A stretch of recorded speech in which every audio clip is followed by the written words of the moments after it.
We are rolling. Can you just introduce yourself?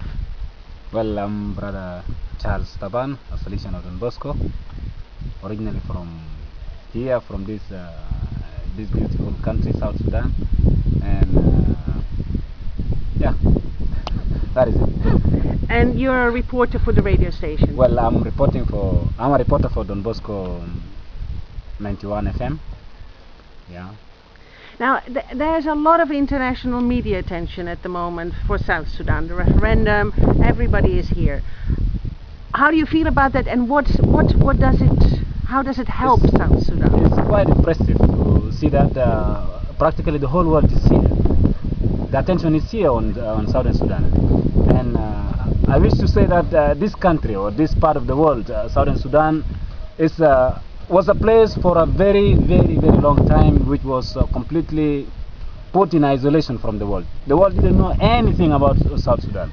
At times when you travel outside the world, and maybe outside the country, I mean, and you meet people, and then you say you are from Sudan, they start wondering, Sudan, where is this Sudan, and things like that.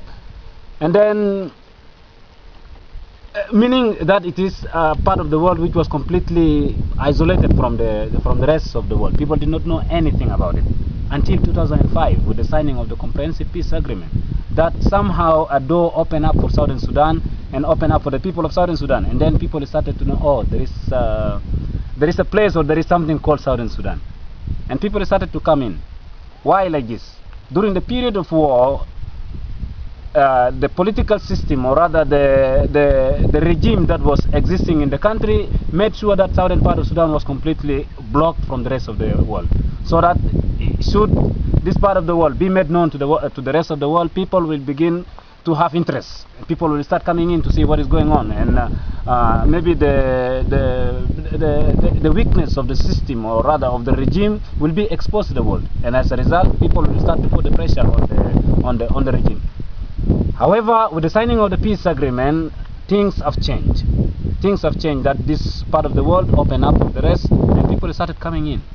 And I'm so happy. I'm so happy that Southern Sudan now, the international world, or rather the international community, all the media of the world are here reporting things which are happening here in Southern Sudan.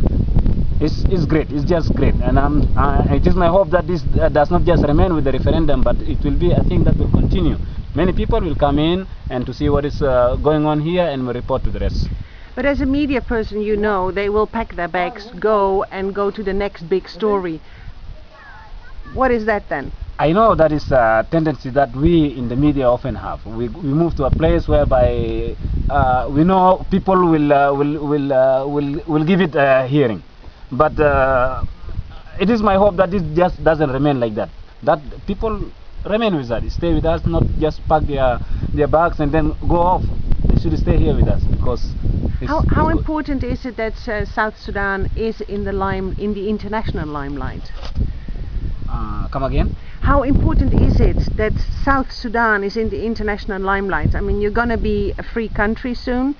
How important is it that that the focus of the media attention stays on Sudan? For what purpose is it needed? Well, it is important because this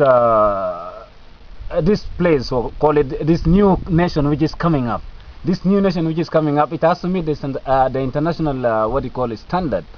We need to remain in media so that people get interested in us, and we also get interested in the people outside, and also our new leaders who will take up the job will have to do it in a way that will be appealing to the rest of the world.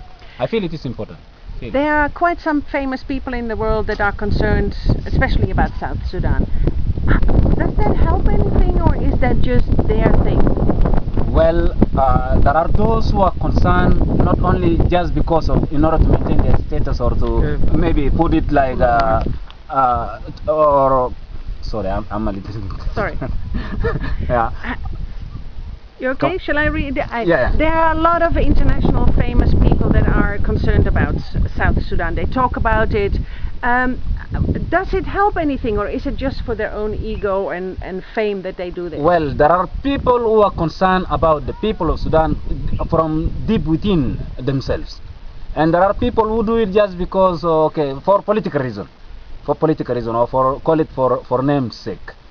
And okay, whatever their feelings or their concern are, I feel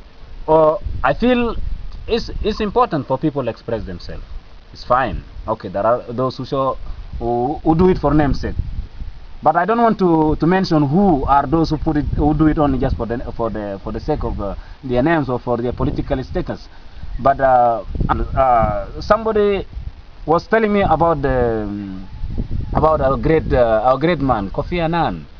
Was telling me, okay, I did not watch the program on the TV, but what I heard, he was saying of late on Al Jazeera, Kofi Annan was hard talking about the process of the referendum here in the Sudan, and he was a little bit emotional because he was putting it like this, that oh, when this thing was when we started this journey, when we started this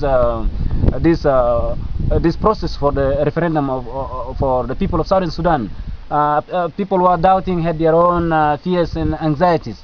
And now I feel happy because things are like they are moving towards the direction that the people of Southern Sudan were looking for, or rather what the international community were expecting.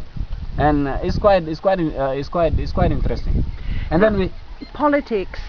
Sorry, but we have to keep it a bit short. Politics. How much is politics influencing the work here, for instance, in Tonj at the radio station?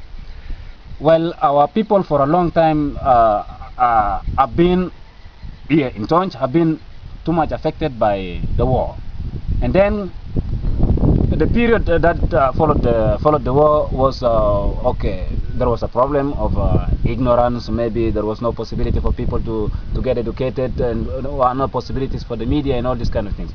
And as a result, politically, our people were not well informed. But with the coming of